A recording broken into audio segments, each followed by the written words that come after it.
Bienvenue les créatifs pour cette nouvelle vidéo. J'ai récemment reçu un message privé sur Facebook de la part de Veil, une étudiante en design graphique aux Beaux-Arts. Et elle m'a posé quelques questions au niveau de son projet de fin d'études. Étant donné que les professeurs ne leur donnaient pas suffisamment d'informations sur comment aborder ce projet.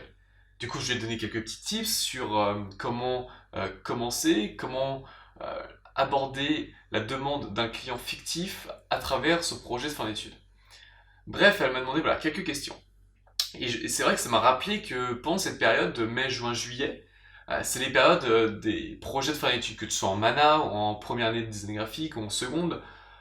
C'est pendant ces périodes qu'il y a un gros projet à rendre.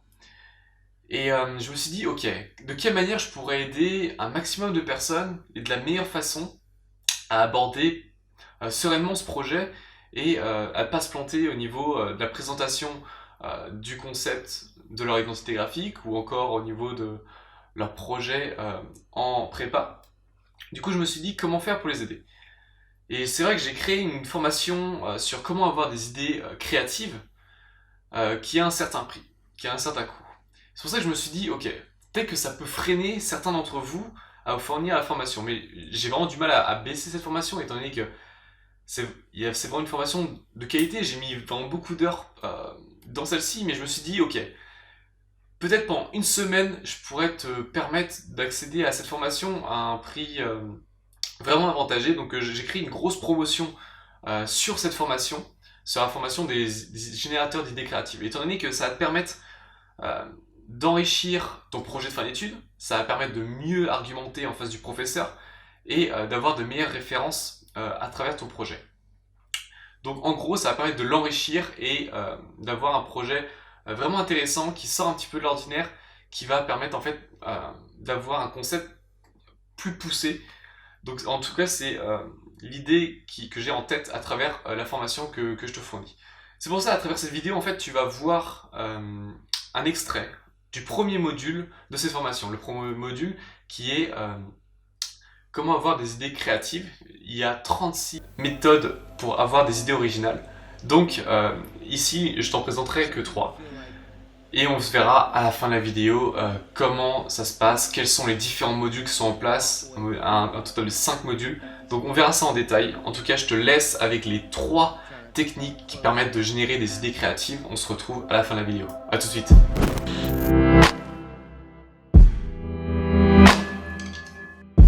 Pour ce premier module, dans ce premier module, on va voir différentes techniques, comment avoir des bonnes idées. Alors je vais vous donner toute une liste d'actions, toute une liste de techniques qui vont te permettre de déclencher instantanément des idées.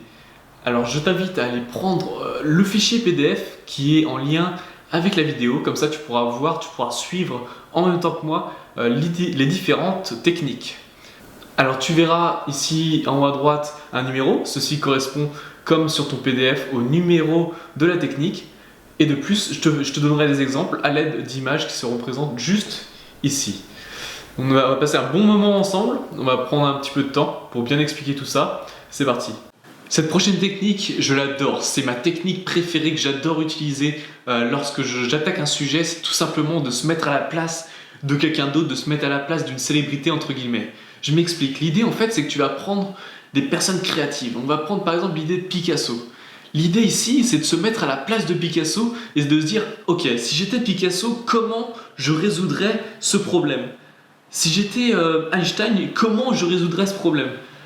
Si j'étais Cassandre, comment je résoudrais ce problème ? Comment je réagirais ? Comment j'aborderais la critique du client ou la commande qui m'a été donnée ?» L'idée ici, c'est de se mettre à la place des meilleurs. L'idée, c'est de se poser la question comment les autres, enfin pas les autres, comment les personnes les plus créatives auraient répondu à ce problème. Faire cette méthode, ça te permet directement de générer des idées. Comment Napoléon, par exemple, aurait réagi dans cette situation ? Tu vois, vraiment, il n'y a aucune limite, que ce soit au niveau temporel et au niveau de la création. Mets-toi à la place des autres, ça permet de générer automatiquement des idées, c'est extrêmement puissant, j'adore utiliser cette technique. Et d'autant plus, essaie de mélanger les différents milieux par exemple. Ok, là on est toujours dans l'univers du design graphique, ok, on va rester là-dedans. Par exemple, on a un projet. Ok Romain, est-ce que tu as des idées sur différents visuels qu'on pourrait faire pour, je sais pas, pour par exemple le musée d'Orsay par exemple. Alors là, on va essayer de changer un petit peu le truc, au lieu de se mettre, je sais pas, dans la peau j'en sais rien, d'un artiste, on va plutôt essayer de se transposer, de se mettre dans l'esprit, par exemple d'Einstein. Ok.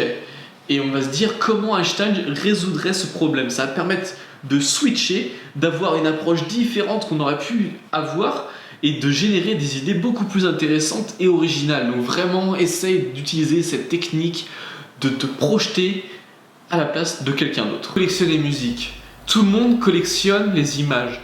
Tout le monde collectionne les histoires. De cette même manière ici, on va voir tout ce qui t'intéresse. Toutes les choses qui te donnent envie de créer tes sources d'inspiration. Ici, l'idée, c'est de créer un mood board, de regrouper toutes ces images, de regrouper toutes ces choses qui t'intéressent et d'en former qu'un. Tu gardes vraiment les choses qui t'inspirent le plus.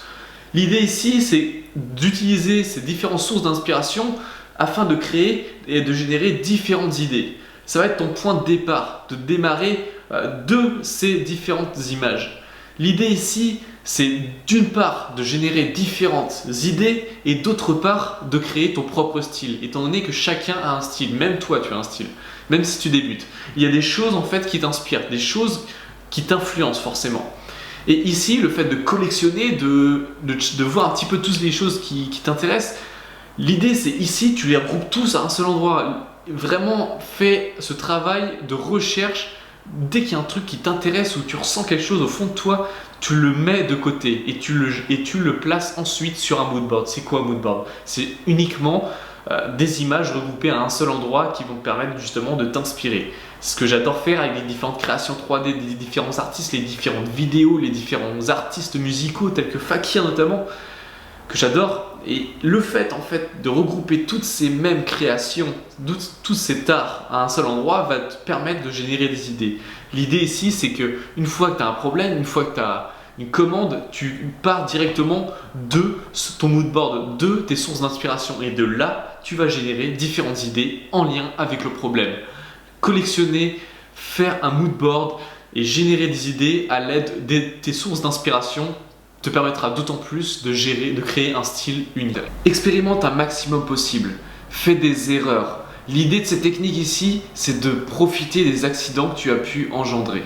Je te donne l'exemple de plusieurs créateurs. Percy Spencer a créé le micro-ondes, c'était un accident. Man Ray a créé le photogramme, c'était un accident. Louis Daguerre a créé la photographie, c'était là aussi un accident. Toutes ces personnes ont expérimenté, toutes les personnes sont allées au bout de leur projet, ils ont continué à suivre leur idée en expérimentant des choses qui n'ont pas été faites ailleurs.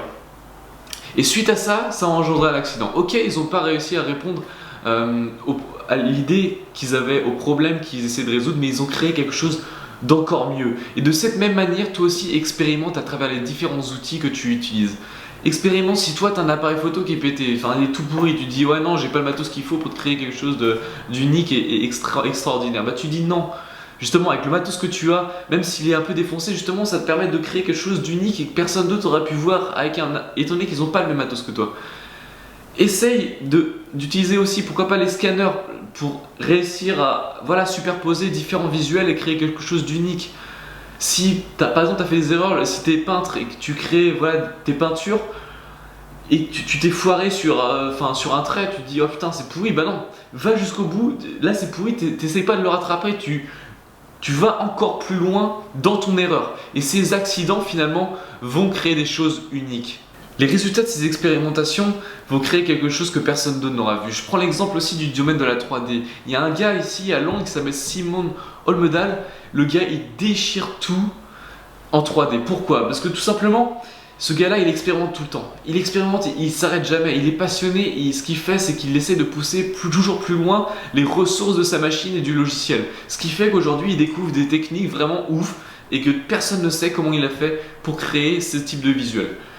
Donc de cette même manière, expérimente, va au bout et sors des sentiers battus. Essaye une voie que personne d'autre te fait. Essaye avec un outil que peu de personnes utilisent. Et expérimente, va jusqu'au bout et tu vas découvrir quelque chose d'unique et d'incroyable.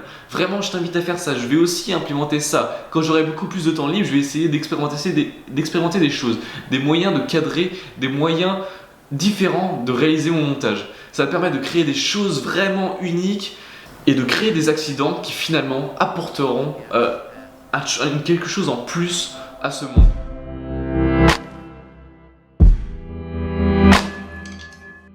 J'espère que ces 3 courts extraits t'auront aidé, que tu vas pouvoir, grâce à ces méthodes, générer quelques idées créatives.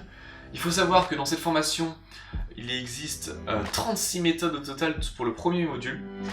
Il y a un total de 5 modules, je précise. Donc dans ce premier module, on va voir différentes techniques pour générer des idées, notamment comment trouver ton propre style graphique, notamment comment s'améliorer au niveau des idées, au niveau du design, comment faire pour les enrichir, pour les améliorer, pour qu'elles fassent une différence par rapport aux voisins, etc. Ensuite, au second module, on va voir comment muscler sa créativité. Étant donné qu'il faut savoir que la créativité, c'est pas inné. Il n'y a pas les gens créatifs et les autres. Donc c'est pour cela qu'on va voir comment faire pour muscler notre créativité. C'est comme un muscle. Plus tu t'entraînes, plus tu es créatif. Et dans ce module, on va avoir 13 exercices qui vont te permettre de muscler ta créativité. On va les faire ensemble, je précise. Et le troisième module, nous allons voir, j'ai analysé en fait la méthode créative, la méthode des différents créatifs. Étant donné que à travers mon parcours, j'ai pu côtoyer différents artistes, des freelances, des designers, tels que mes différents patrons, qui tenaient leur boîte, et je leur ai demandé, ok, comment vous faites, quel est ton processus créatif, comment tu as des bonnes idées, comment tu fais pour t'adapter aux clients, et pour être percutant au niveau de leurs demandes. Donc à travers ce troisième module, on va voir ensemble, plus concrètement, dans l'univers du design graphique et du motion design aussi, comment ils font pour générer des idées. Et de part, j'ai aussi partagé mes propres compétences, mes propres techniques qui me permettent de générer des idées. Ensuite, pour le quatrième module, nous allons voir ensemble les outils qui vont me permettre de générer des idées. Alors ici, ça va être plus autour des sites web, des applications qui vont te permettre facilement de générer des idées. Je suis tombé sur des sites web qui vont te permettre de fournir cette petite étincelle pour démarrer ton projet ou pour enrichir ou attaquer un nouveau projet. Et enfin, pour le cinquième module, nous allons voir ensemble comment créer une routine créative. On va décortiquer ensemble ton emploi du temps, on va voir en détail qu'est-ce que tu fais chaque jour, et on va implémenter des moments de créativité. Même sur les moments les plus lambda, comme te brosser les dents par exemple, on va pouvoir incorporer des moments où tu vas pouvoir générer des idées. L'idée en fait, c'est que constamment, tu te poses des questions. Constamment, à travers ta journée, tu vas faire des petits exercices très simples, mais qui vont faire une grosse différence dans le long terme. Donc à travers ces 5 modules, finalement, tu vas être calé sur comment générer des idées créatives. Et comme je te disais en début de vidéo, cette promotion est uniquement destinée aux étudiants. Étant donné que je sais que c'est la fin de l'année scolaire, c'est le projet de fin d'études, il va falloir tout donner et il va falloir bien argumenter au niveau de ton projet. Encore une fois, une grosse promotion qui est présente, ça va être la seule, je précise, une aussi grosse, je ne suis pas prêt à la refaire. Donc libre à toi de saisir l'opportunité, encore une fois elle dure jusqu'au 10 juin, donc une semaine. Donc t'es au courant. Si le prix te paraît encore un peu trop haut, un petit tips que je pourrais te filer, ok, tu sors pas jeudi soir, et c'est calé, c'est remboursé. Étant donné que on connaît les jeudis soirs, notamment à Rennes. Bref, je suis vraiment content de cette formation, de l'implication que de votre part, étant donné que, tel que Valé, là, qui m'a posé quelques questions, ça montre vraiment qu'elle est passionnée et qu'elle a envie de s'impliquer dans son projet de fin d'études, donc c'est très bien. Je te félicite d'ailleurs si jamais tu vois cette vidéo. J'espère vraiment que ça t'aura plu, que ces 3 méthodes t'aideront, et on se retrouve tout de suite sur le site qui est dans la description. Encore une fois, reste motivé, reste créatif, reste unique. Ciao!